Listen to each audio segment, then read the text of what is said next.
רק איתך כל היום וכל הלילה. את הכי יפה, את הכי חכמה. כי אני עסיסית. כי אני לא רוצה לאכול את אמא שלי. בסדר? למה אני צריך לאכול את אמא שלי בכל משחק?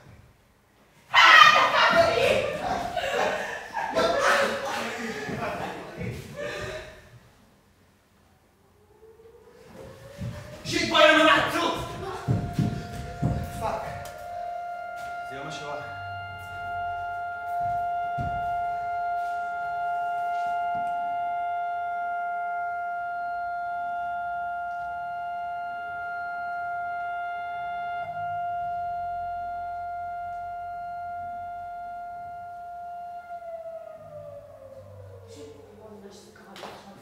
איזה קטע ששכחנו, צוץ. ובחיים לא קרה לי. Aus der Geheimen Staatspolizeistelle Berlin vom 20. März 1920. להביא את השנות הרוב. שנות הרוב? כן, סבתא שלי משם. סבתא שלך.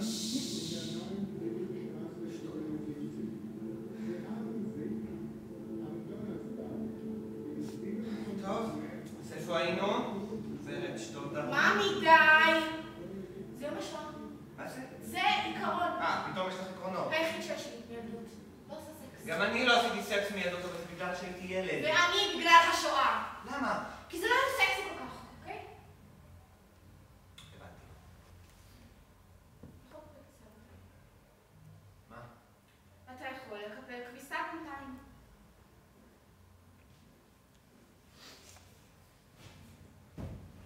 יכולה להעביר ערוץ לפחות. אני הוזמנתי לנאום נאום לקראת יום השואה הבינלאומי. אתם מספרים שאני מדבר על השואה? לא יכול לשמוע את זה כבר, צריך להתפוצץ. אוי, שחרר ממני, לך תעשה עם עצמך משהו. עם עצמי אני עושה טוב מאוד מגיל 6, חשבתי לגוון קצת עם בחורה. וואי, אתה כל כך דוחה. זה עיקרון חמוד שאת יוצאת לעצמך, אבל סליחה, מאמי. את צבועה. אם הייתה צפירה והיית עומדת בבית, היית עומדת כן או לא? לא היית עומד לבד בבית? שנה שעברה הייתי לבד בבית, העירה אותי צפירה ולא קמתי. האזנתי בשכיבה. שכבת וחשבת על השואה. חשבתי למה הם עושים את זה כל כך מוקדם בבוקר. בסדר? נו באמת. כשהייתי עם סבתא שלי באושוויץ חשבתי על השואה. אני לא צריך לעמוד בצפירה בשביל זה. יודעת מה? מחר את ואני מציינים את יום השואה ונוסעים ליד ושם. אני מזמין לנו עכשיו לטסים בטלפון. אחי, זה באמת לא נוגע לך שמדינה שלמה עובדת ביחד? אני חושבת שיש לי משהו יפה שיש דקה בשנה שכולם בה נעצרים. בהמנון, אתה עומד לפחות? בטקסים כן, בבית לא. את עומדת לבד בבית בהמנון, מה, אתה רמטכ"ל? אני הייתי קצינה. אז את מצדיעה בטלוויזיה. טוב לדעת שאתה אדם כזה. וזה מה, ישר עם עצמו? לא, אתה מאלה ש... מה זה אלה? מה? בלי ערכים. את מרגישה ערכית כי את לא עושה סקס ביום השואה? את לא נותנת כסף לקבצנים. אני נותן. זה נראה לי הרבה יותר ערכי, סגן צוץ. סמן צוץ, אני נותנת כסף לקבצנים לגנים או לפחות לכאלה שעושים עם עצמם משהו. לא צריכים לעשות בשבילך, אין להם כסף. אותי לימדו לתת כסף למי שעובד. את לא עובדת ומקבלת כסף מאבא שלך. אז אני הקצינה הפשיסטית המובטלת עם הזיקה לעם ישראל, ואתה הליברל רובין הוד שדואג לעניים. כן, אני רובין הוד. הלך, לא רוצה את זה בבית שלי.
הייתי מחלק אותה לכולם חוץ ממך. צוץ, אל תאשים אותי, שואה זה בגנים שלי.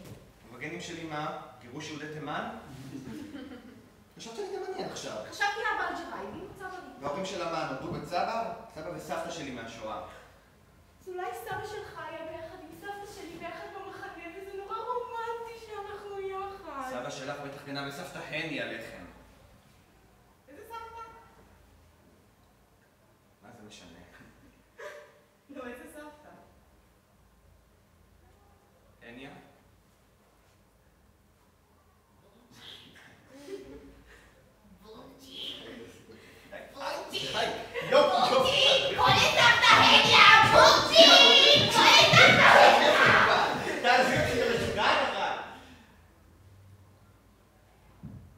חוויתי חוויות לא נעימות כילד, אבל אף פעם לא הרגשתי פחד מוות. יודעת מה? 7 באוקטובר הוא היה... לא קונה את השם השואה, זה מה שמפריע.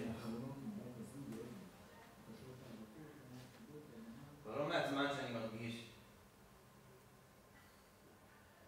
שאת לא רוצה לגעת בי בכלל. זו הרגשה מגעילה. איזה שטויות, אל תגיד את זה. זה ממש לא נכון. טוב, זה לא שאתה איזה רומנטיקן. מה? זה יפה שאתה אומר שאתה לא מצליח להבין ממני כלום, אבל מה איתך, צוץ? מתי אמרת לי לאחרונה שאני יפה, נניח?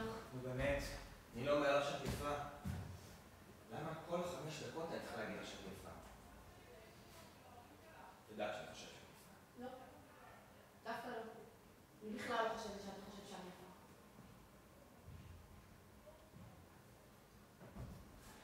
תראה, אני מסתכלת על ציקי ומיני והם נשואים כבר 50 שנה ואני נשבעת לך שהם אוהבים. הוא מביא אותך כל יום שישי ואומר לה שהיא יפה. לניני, לזקנה השמנה הדובה הזאת.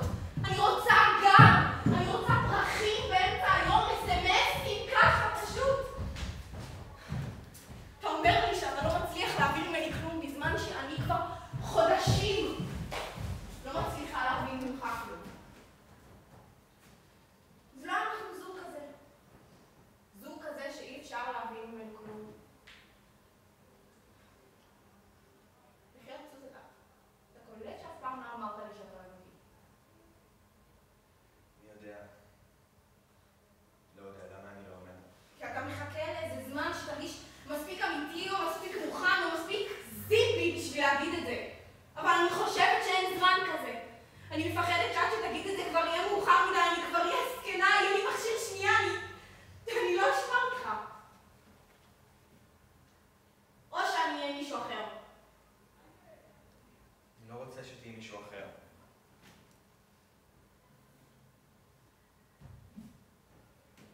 גם אני לא.